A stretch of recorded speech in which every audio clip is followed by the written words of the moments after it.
తెలంగాణలో కుమ్మక్కు రాజకీయాలు నడుస్తున్నాయి. కుమ్మక్కు రాజకీయాలు అంటే ఏమంటాం దాన్ని మనం ఉర్దూలో చెప్పాలంటే మిలాఖత్ రాజకీయాలు అంటాం. అంటే రాజకీయ పార్టీలు, ఆ పార్టీకి సంబంధించిన ఎజెండా, సిద్ధాంతాలు వేరైనప్పటికీ కూడా తమ తమ స్వార్థ ప్రయోజనాల కోసం ఒక పార్టీ మరొక పార్టీతో కలవడాన్ని మనం ఈ కుమ్మక్కు రాజకీయాలు అంటాం. అయితే ఇక్కడ తెలంగాణలో కాంగ్రెస్, బీఆర్ఎస్ రెండూ ఒకటేనని బీజేపీ చాలా సందర్భాల్లో ఆరోపిస్తూ వస్తోంది. ఓకే. నెక్స్ట్ బీజేపీ, బీఆర్ఎస్ కుమ్మక్కైనట్లుగా కాంగ్రెస్ పార్టీ చాలా కాలంగా ఆరోపిస్తోంది. దీని తర్వాత ఇప్పుడు సెకండ్ ఫేజ్ ఏంటంటే రేవంత్ రెడ్డి, కవిత కుమ్మక్కైనట్లుగా ఒకవైపు బీఆర్ఎస్ పార్టీ నుంచి ఆరోపణలు వస్తున్నాయి. అదే సమయంలో రేవంత్ రెడ్డి, హరీష్ రావు కుమ్మక్కైనట్లుగా కవిత ఆరోపిస్తున్నారు. చూడండి, అంటే దీంట్లో ఎవరితో కుమ్మక్కైనట్లు? హరీష్ రావు, కవిత కుమ్మక్కైన కారణంగా కవిత బీఆర్ఎస్ పార్టీని అటాక్ చేస్తోంది, బీఆర్ఎస్పై విరుచుకుపడుతోంది, ఆమె కాంగ్రెస్ పార్టీని విమర్శించడం లేదు అన్నది బీఆర్ఎస్ పార్టీ నాయకుల ఆరోపణ. ఇంకొక వైపు కవిత చెప్తున్నది ఏంటంటే హరీష్ రావు అండ్ ముఖ్యమంత్రి రేవంత్ రెడ్డి వీళ్ళిద్దరూ కలిసి ఈ పాలిటిక్స్ చేస్తున్నట్టుగా కవిత ఆరోపిస్తోంది. కవిత ఏం చెప్పారో మనం ఒకసారి విందాం. అవసరం ఉంది. ఇవాళ ఒక విషయం మీరు గమనించాలి. మనకు మున్సిపల్ ఎన్నికలు వచ్చినాయి. మొన్ననే లేటెస్ట్గా గ్రామ పంచాయతీ ఎన్నికలలో బీసీలకు అన్యాయం జరిగింది. 42% రిజర్వేషన్ ఇవ్వకుండానే ముందుకు పోయిండ్రు. ఇవాళ మున్సిపల్ ఎన్నికలు వచ్చినాయి. మళ్ళీ మున్సిపల్ ఎన్నికలలో 42% మాట ఎత్తకుండా కాంగ్రెస్ ప్రభుత్వం ముందుకు పోతుంది. ఆ ముందుకు పోయేటటువంటి సందర్భంలోనే మరి బీసీలు ఎక్కడ తెలుసుకుంటారో, మరి సంస్థలు, చాలా సంస్థలు, వ్యక్తులు ఎక్కడైతే గలమెత్తుతారో అనేటటువంటి ఆలోచన రాగానే ఏం చేస్తారు? గుంపు మేస్త్రి గారు, గుంటనక్క గారిని ట్యాపింగ్ కేసులో పిలుస్తారు. గుంపు మేస్త్రి, గుంటనక్క ఇద్దరు కలిసే ఉన్నారు. మభ్యపెట్టేటటువంటి ప్రయత్నం ఇది తెలంగాణ సమాజాన్ని. రేపు పొద్దున మీరు నోటిఫికేషన్ ఇస్తున్నారు మున్సిపాలిటీస్ కోసం, మా బీసీలంతా ఏకమవుతారు, ఏమైంది మా 42% అడుగుతారని చెప్పి కొత్త డ్రామా మొదలుపెట్టిరు తప్పితే ఇది ప్రజలకు వనికొచ్చేటటువంటిది కాదు. వాళ్ళిద్దరు కూడా కలిసే ఉన్నారు. ఇవాళ బీఆర్ఎస్ పార్టీ ఎక్కడ అడిగిందో ఒక్కసారి ప్రజలు గుర్తు చేసుకోవాలి. బీసీలకు 42% రిజర్వేషన్ ఇవ్వకుండా ఎట్లా మున్సిపల్ ఎలక్షన్లకు పోతారని బీఆర్ఎస్ పార్టీ ఉద్యమాలు చేస్తున్నదా ఇవాళ బీసీ బిడ్డలు గమనించాలి. కాంగ్రెస్ పార్టీ ఆలోచన చేస్తున్నదా ఇవాళ బీసీ బిడ్డలు గమనించాలి. మరి ఖచ్చితంగా 42% ఇవ్వకుండా మున్సిపల్ ఎన్నికలకు వెళ్ళడం అంటే బీసీలను మోసం చేయడమే అని జాగృతి భావిస్తూ ఉన్నది. మరి సత్యనారాయణ గారి స్ఫూర్తితోని మరొకసారి డిమాండ్. అయితే దీంట్లో కవిత చెప్పింది మీరంతా విన్నారు. ఇందులో ఆమె చెప్తున్నది ఏంటంటే పాయింట్ ఏంటంటే హరీష్ రావు అండ్ రేవంత్ రెడ్డి వీళ్ళిద్దరూ కుమ్మక్కయి ఈ ఫోన్ ట్యాపింగ్ కేసు విచారణ, ఈ ప్రాసెస్ అంతా కూడా మొదలుపెట్టినట్టుగా ఆమె చెప్తున్నారు, ఆమె ఆరోపిస్తున్నారు. కానీ అంటే బీసీలకు సంబంధించిన అంశం మున్సిపల్ ఎన్నికల్లో రాకుండా ఉండడానికి ఇది డైవర్షన్ స్కీమ్గా ఆమె చెప్తున్నారు. ఇది హరీష్ రావును రేవంత్ రెడ్డి కుమ్మక్కైనట్టుగా. దీన్ని బీఆర్ఎస్ పార్టీ నాయకత్వం సహించే పరిస్థితుల్లో లేదు. తీవ్రంగా కవిత ఆరోపణలను ఖండిస్తోంది. ఎందుకు ఖండిస్తుంది అంటే హరీష్ రావు వెనుక మొత్తం పార్టీ నిలబడి ఉంది. మాజీ మంత్రి హరీష్ రావు వెనుక మొత్తం పార్టీ యంత్రాంగం అంతా కూడా నిలబడి ఉన్నట్టుగా మనకు కనబడుతోంది. BRS party working president KTR కానీ, ఆ పార్టీ నాయకులు కానీ, ఎమ్మెల్యేలు కానీ, మాజీ ఎమ్మెల్యేలు కానీ, ఇంకెవరైనా కానీ పార్టీ నాయకత్వం, క్యాడరు, పార్టీ శ్రేణులందరూ కూడా హరీష్ రావు వెంట నిలబడి ఉన్నట్టుగా, ఆయనకు మద్దతు ఇస్తున్నట్టుగా, ఆయనను సపోర్ట్ చేస్తున్నట్టుగా మనకు ఆయనను ఫోన్ ట్యాపింగ్ విచారణ సందర్భంగా పిలిచినప్పుడు జూబ్లీహిల్స్ పోలీస్ స్టేషన్ ముందు జరిగిన సన్నివేశాలు మనకొక ఉదాహరణ, మనకొక సాక్ష్యం.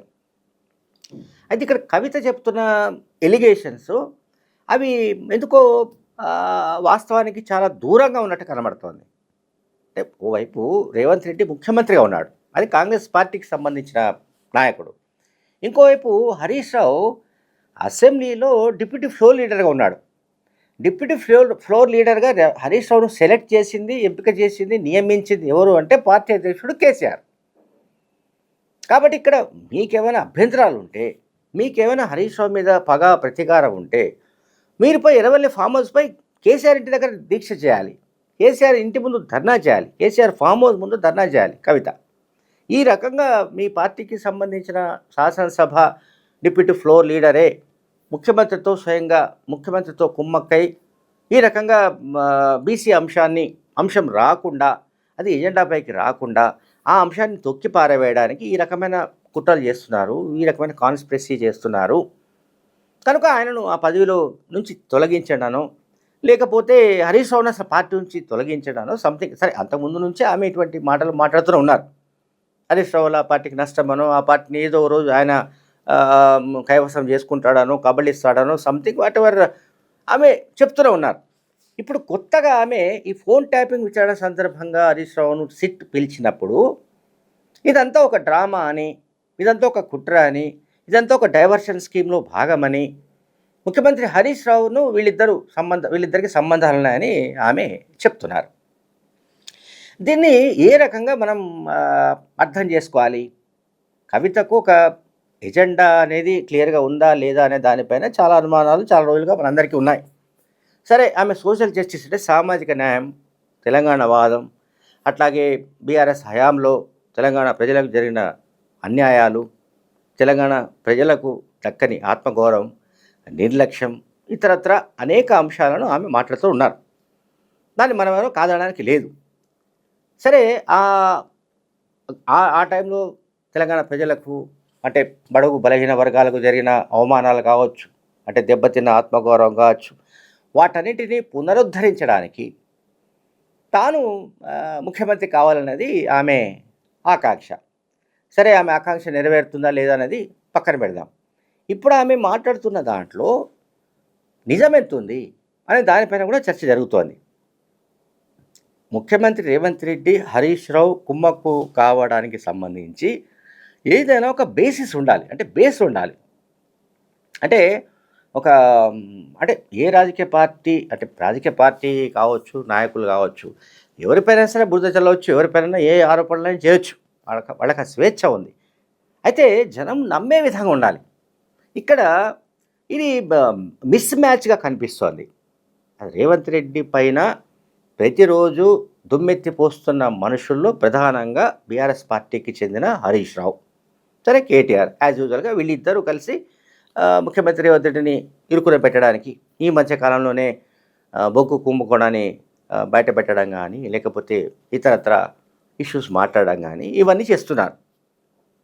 సరే, హరీష్ రావు ఒకవైపు ముఖ్యమంత్రి రేవంత్ రెడ్డిపై చెలరేగుతుండడాన్ని, లేకుంటే ముఖ్యమంత్రి రేవంత్ రెడ్డి పైన ప్రతిరోజు సబ్జెక్ట్స్ వైజ్గా విమర్శలు గుప్పించడాన్ని ఎట్లా అర్థం చేసుకోవాలి? అది కూడా డ్రామా అనుకోవాలా? అంటే కవిత ఎట్లా అర్థం చేసుకుంటున్నదో నాకైతే తెలియదు, కానీ బహుశా ఆమెకి ఏదో అవగాహన లోపం కూడా ఉన్నట్టు నాకు అనుమానం కలుగుతోంది. అంటే రాజకీయాల్లో ఉన్న సమయంలో ఆమెకు ఇప్పుడు ఇక ఏ సెక్షన్స్ ఆమెతో ర్యాలీ అయ్యే అవకాశం ఉంది? ఆమెకు ప్రతి చోట కూడా దారులు మూసుకుపోతున్న పరిస్థితి కూడా కనిపిస్తోంది. ఆమె అనుకుంటుందేమో బీసీలంతా తన వైపు ర్యాలీ అవుతారనో, ఎస్సీ ఎస్టీ లేదా ఇతర సెక్షన్స్ అన్ని ర్యాలీ అవుతారనో, లేకపోతే బీఆర్ఎస్ హయాంలో నిర్లక్ష్యానికి గురైన సెక్షన్స్ అన్నీ తన వైపు ర్యాలీ అవుతారనో, తన వైపు నిలబడతారనో ఆమె అనుకుంటున్నట్టుగా కనిపిస్తోంది. కానీ వాస్తవానికి ఆమె మాట్లాడుతున్న విషయాలను బట్టి కానీ, ఆమె చెప్తున్న విషయాలను బట్టి కానీ ఆమె ఏదో ఒక ఊహాలోకంలో ఉన్నట్టుగా నాకైతే కనిపిస్తోంది. Thank you very much.